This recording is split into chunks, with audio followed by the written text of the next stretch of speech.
Welcome to Litbit channel. Today we will see the lesson is Love and Art by Erich Fromm. Let's we see about the author. He was born in March 23, 1900 in Frankfurt am Main, Germany. About his education, he studied at the University of Frankfurt, University of Munich, and University of Heidelberg, where he earned his doctoral degree in sociology in 1922.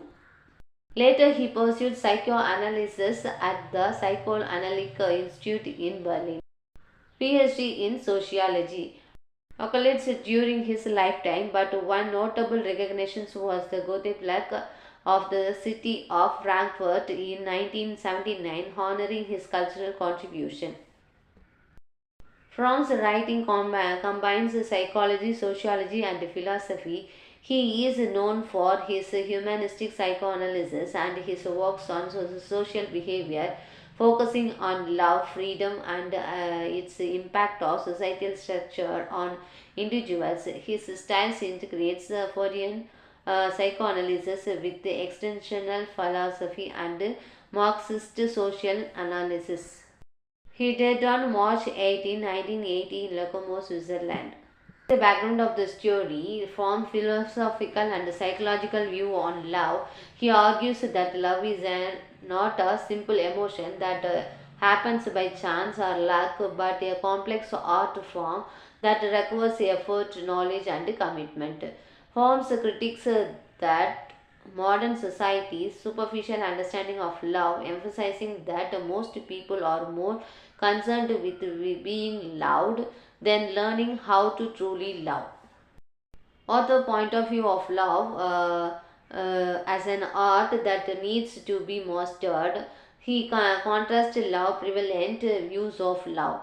The first being that love is a pleasant sensation, so one fallen to by chance, which is the more popular beliefs.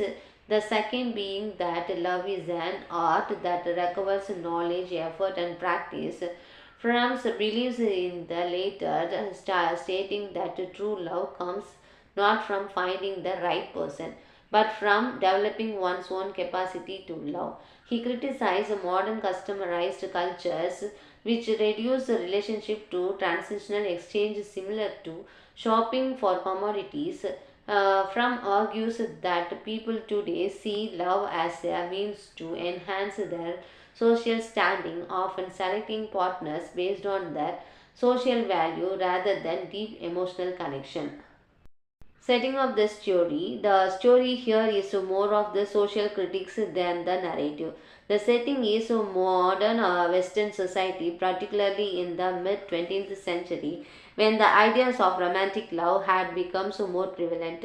Fromm situates his arguments in the times when traditional forms of arranged marriage were largely abandoned in favor of romantic love, and the focus is shifted from familial and social consideration to individual emotional fulfillment. Historical events post-Victorian era shift from discuss the transitions from arranged marriage which were prevalent in the Victorian era and in many transitional societies to modern ideas of romantic love. This shift allowed individuals more freedom in choosing their partners based on personal feelings rather than societal obligation. In 20th century, France also critiques the rise of customer cultures in the 20th century as the global economic growth and capitalism become dominant. Material success and the ideas of buying happiness through commodities took over. Fromm argues that this customerist mindset is swept into a human relationship, reducing love to a market transitions where individuals shop for partners with desirable traits. In this text, discuss the idea that love is an art which, like any other art, requires knowledge, effort, and practice. The author contrasts this view with the common misconceptions that love is a spontaneous emotion or a matter of luck. Many people, according to the text, focus on being loved rather than cultivating their ability to love treating love like a commodity or exchange where success or attractiveness determines its value.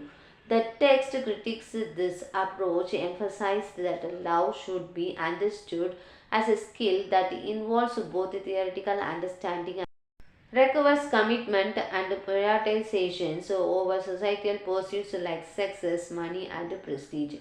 It argues that the failure of love is often due to neglecting these factors and treating love too casually. Let's see the lesson one by one. First one is love as an art. The author suggested that love should be seen as an art requiring knowledge and effort rather than as a mere sensation so one's fall into by chance. Next concept is cultural oppositions with love. People are deeply interested in love as seen in films and songs, but there is a lack of beliefs in the need to learn how to love.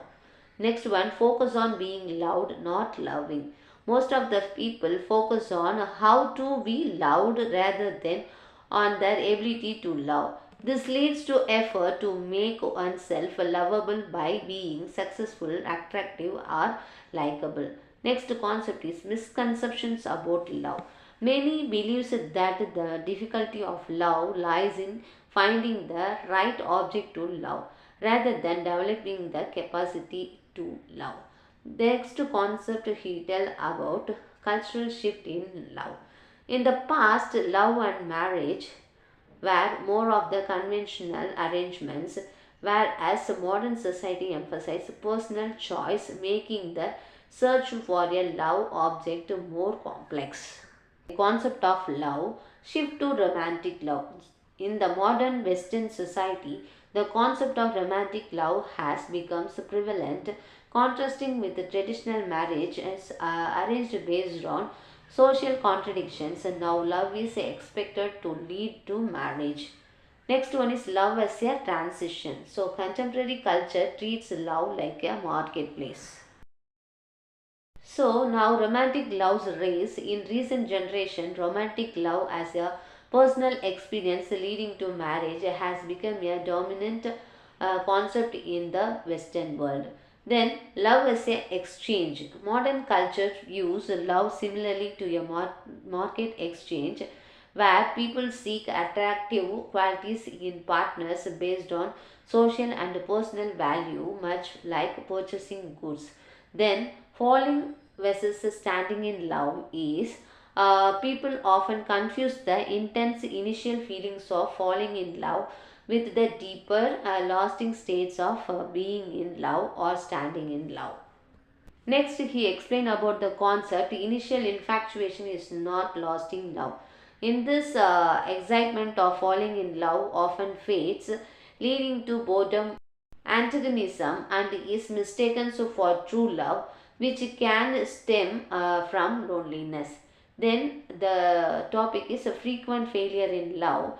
Then, despite high hopes, love often fails, yet people rarely seek to understand or improving their capacity for love. Then, love is an art. Love, like any art, requires theory, practice, and dedication.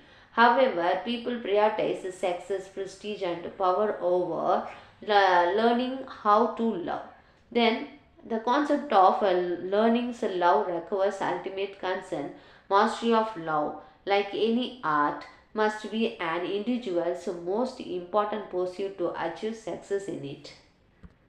And the author believes that most people see love as a pleasant sensation or something once fallen into rather than as a art that requires knowledge and effort. This misconception leads people to focus on being loved rather than developing their capacity to love. Then, the mastery of love, like any other art, involves three key steps: understanding the theory, practicing the skill, and making the art of love one's ultimate concern, prioritizing it above other pursuits like success, prestige, or power. The key points in this lesson: love is an art requiring effort, knowledge, and discipline. In modern societies, view love as a commodity.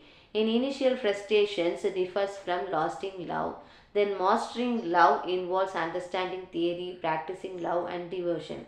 Prioritizing love is essential for meaningful relationship. Thank you viewers. Thanks for watching this video.